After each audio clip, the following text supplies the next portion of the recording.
Magnetism is a frequency that you embody. So it's not something that you do, it's something that you are as a result of your energy frequency.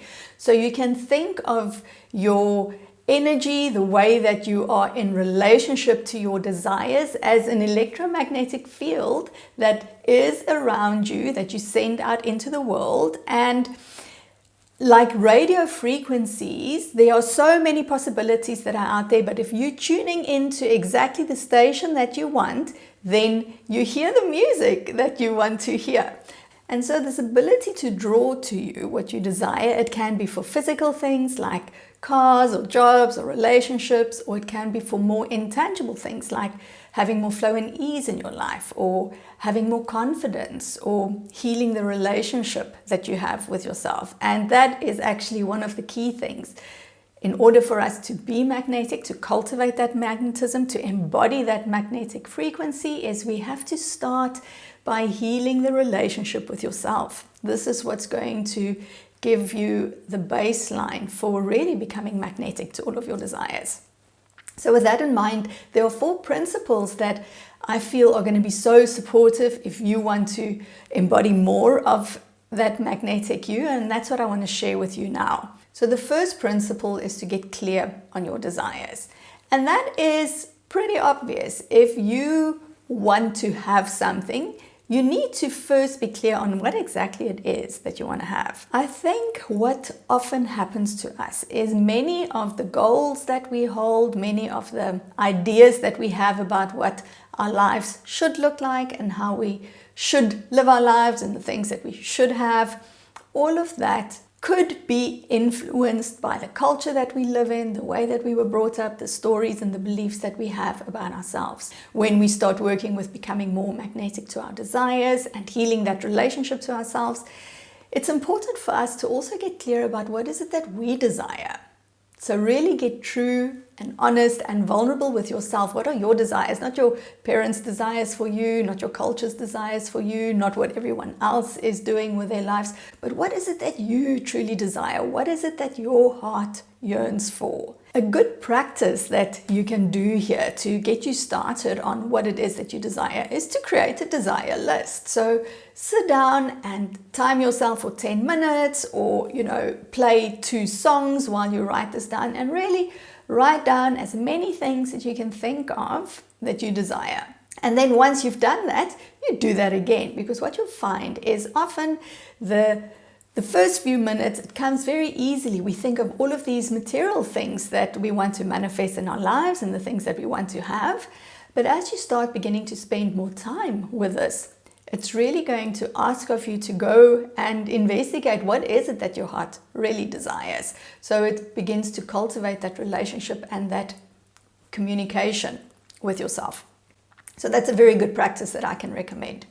The second principle or key that needs to be in place for us in order to become magnetic to our desires is to cultivate our self-awareness.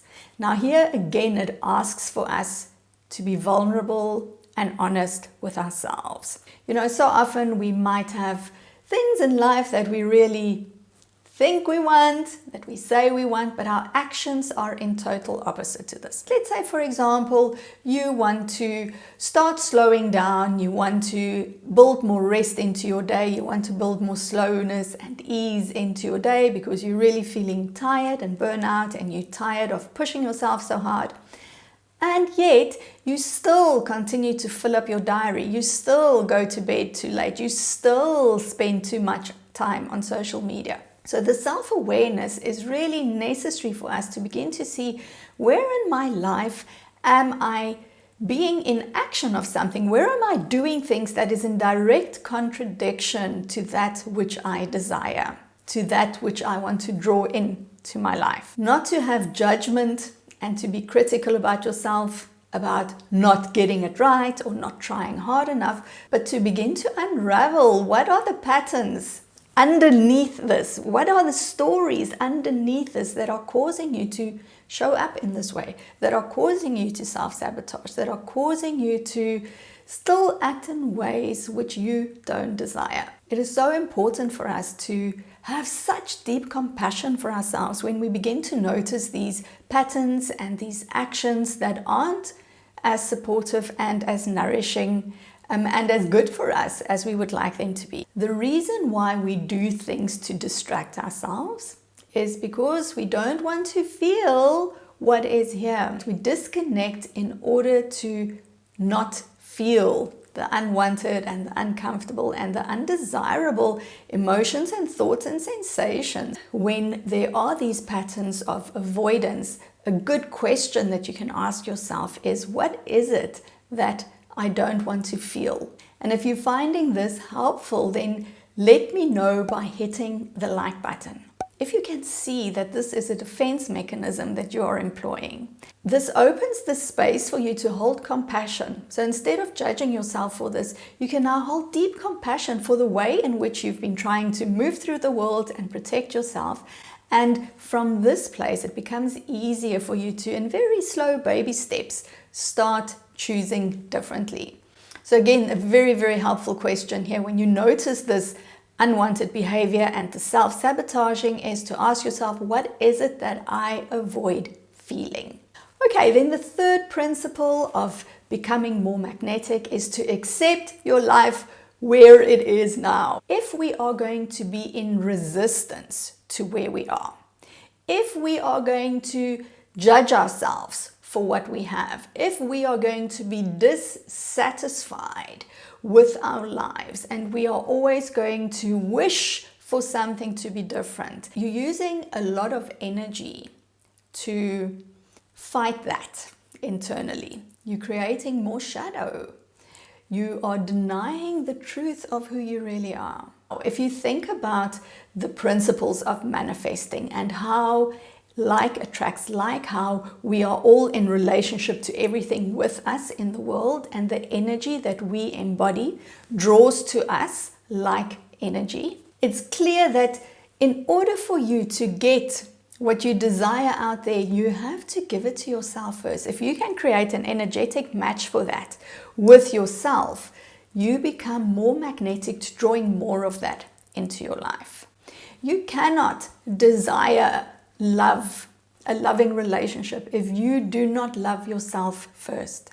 You cannot live in abundance if you only see scarcity in your own life. Accepting yourself and loving yourself, all of your ugly bits and all of your beautiful bits, as I always say, this is the key to us being whole. We can use our feminine fuel of feeling and the information that's available us through the body. We can access our feminine through the body, right?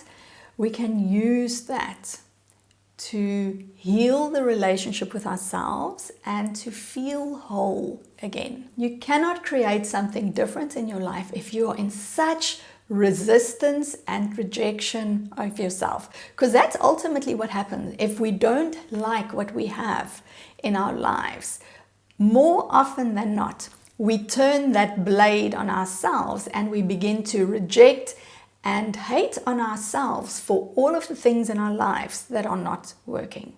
And then the fourth and final principle that I want to share with you of how we can cultivate that magnetism is by working with your feminine energy. So I said at the beginning of this, magnetism is not something that you do, it's something that you embody. When we work with our feminine, when we nourish ourselves, when we expand into our feminine capacity of feeling and cyclical living and slowing down and being connected, this is when we turn up our own magnetism dial. Those are the things that cause us to become magnetic. Feeling more pleasure and experiencing more pleasure in everything that we do, this amplifies our magnetism.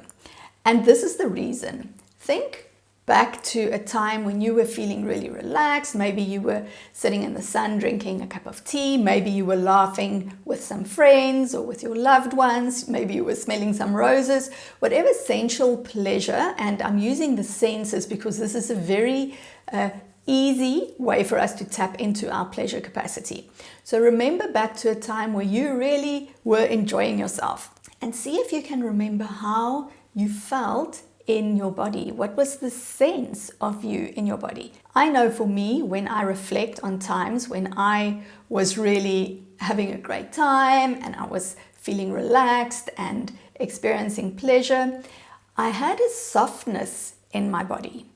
There wasn't a hard, I have to get things done kind of energy, but it was a very open, soft, and receptive kind of energy, which is what's so important for us to draw what we want into our lives, is being open to receive. That's like one of the key principles of our feminine nature, is that softness and that receptivity.